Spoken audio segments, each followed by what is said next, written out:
Les amis, posez-vous et écoutez-moi attentivement. J'ai une théorie.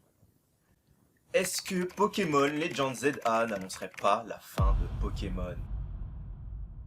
Mais qu'est-ce qu'il raconte encore celui-là? Il vient d'annoncer un jeu, la prochaine génération, c'est la DG, c'est tout simplement impossible que Pokémon s'arrête comme ça.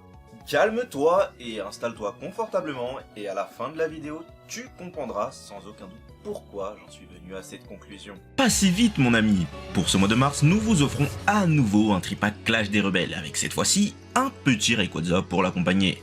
Comme d'habitude, pour participer, il vous suffit d'être abonné à la chaîne, liker et commenter cette vidéo. Les résultats du tirage vous seront donnés le lundi 1er avril. D'ici là, vous pouvez maximiser vos chances de gagner en commentant l'intégralité des vidéos du mois. Dernière chose, soyez à l'affût car nous fêterons les 1 an de la chaîne prochainement et pour fêter ça, on vous réserve un très joli concours en avril, alors abonnez-vous et activez-moi cette petite cloche. Bon, tout d'abord, un peu de contextualisation ne ferait pas de mal. 28 ans. Voilà plus de 28 ans que sont sortis les premiers jeux vidéo Pokémon au Japon. Et pour fêter ça, chaque année a lieu le 27 février, le Pokémon Day. Et depuis de nombreuses années également, maintenant, la Poké Company en profite pour faire de nombreuses annonces à propos de la licence. Cette année n'a bien évidemment pas échappé à la règle avec des annonces concernant Pokémon Go, Pokémon Sleep, Pokémon Unite, etc. Mais aujourd'hui, vous vous en doutez, je suis ici pour vous parler de l'annonce du nouveau jeu Pokémon Legends ZA. Malgré un trailer assez limité, si je puis dire, au premier abord, on a à notre disposition bien plus d'informations qu'il n'y paraît. Déjà le titre, on est sur un Pokémon Legends, on peut donc s'attendre à un jeu dont le concept et l'ADN seraient similaires à Legends Arceus, le premier jeu de cette série. Je dis bien série et non spin-off car avec la sortie d'un deuxième opus, Game Freak confirme la volonté de faire des Legends des jeux de la lignée principale. Alors, est-ce que c'est une bonne chose? Eh bien malheureusement pour l'instant le passé nous indique que non. Pour rappel, Legends Arceus c'est ça. Alors je veux bien que la Switch ne soit pas une console très puissante, mais quand on voit que sur cette même console on est capable de faire ça, ou encore ça, eh bien ça fait très peur. Le jeu est sorti il y a plus de 2 ans et on pourrait donc s'attendre à de nettes améliorations sur le plan technique.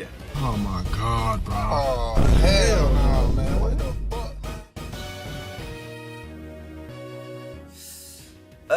Autant pour moi, j'ai rien dit.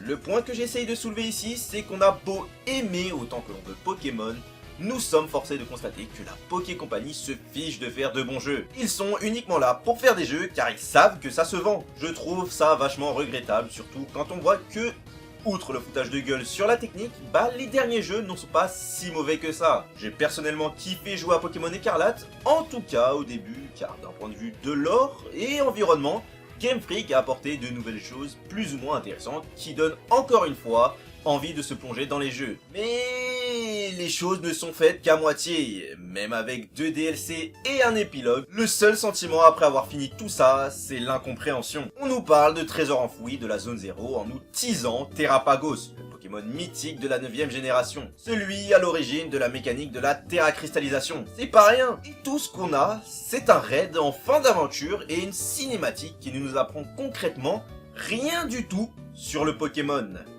Ouais, il semblerait que la licence court à sa perte, mais il reste peut-être une dernière lueur d'espoir avec Pokémon Legends ZA. Et si Game Freak souhaitait en réalité volontairement en finir pour mieux recommencer?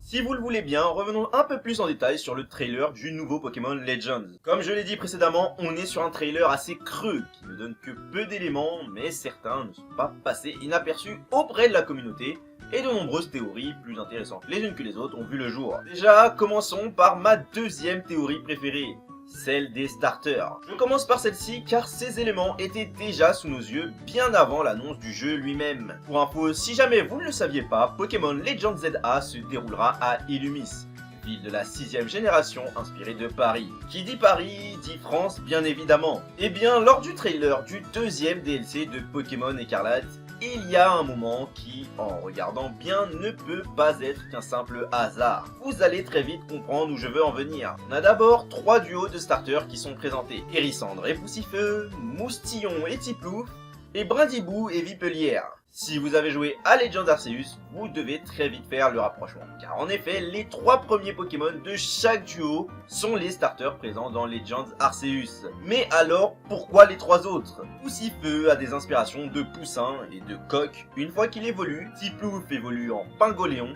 dont il a été confirmé par les développeurs eux-mêmes que ce dernier était inspiré de Napoléon. Et enfin, Vipelière, qui évolue en Majaspic, est un Pokémon tout simplement inspiré de la royauté et fait penser à la fleur de lys. 3 Pokémon étroitement liés à la France, présentés en même temps que les starters de Legend Arceus.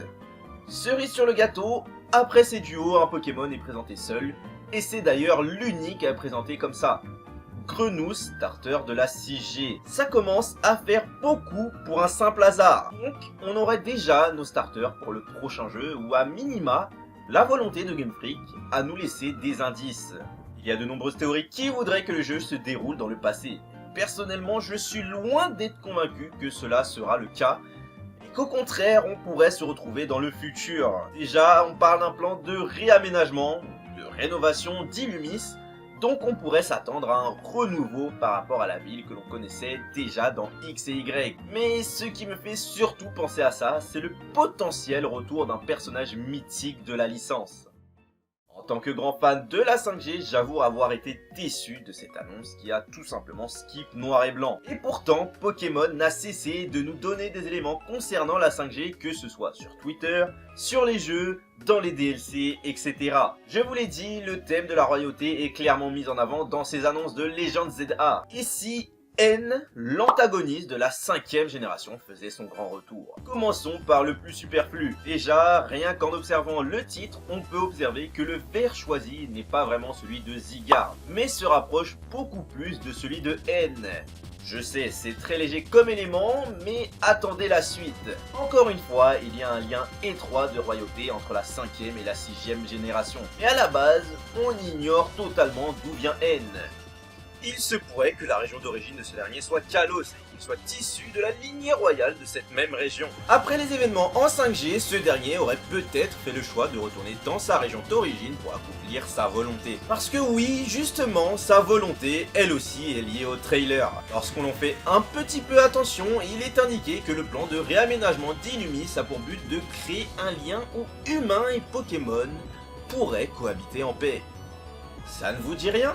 C'est exactement ce que N cherchait à faire lorsqu'il était le roi de la Team Plasma. Simple hasard, coïncidence ou réel élément de teasing amené par Game Freak? Difficile à déterminer. D'ailleurs, dites-moi ce que vous en pensez dans les commentaires. Pour conclure, on va une dernière fois se pencher sur le titre Pokémon Legends ZA. Pourquoi ZA? Pourquoi pas Zygarde ou tout simplement Z?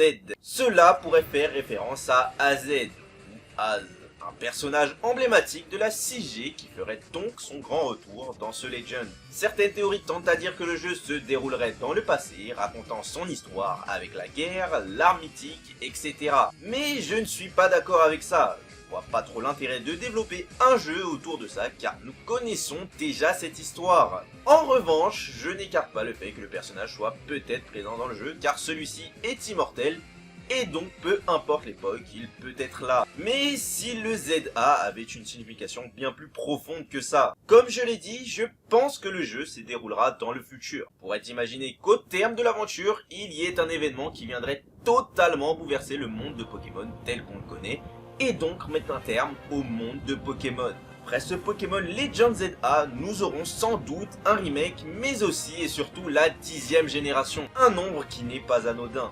La lettre Z, dernière lettre de l'alphabet, serait donc un indice concernant la fin de quelque chose, et la lettre A, le commencement d'une nouvelle aventure. Maintenant, je vous repose la question, est-ce que Pokémon Legends ZA n'annoncerait pas la fin de Pokémon ?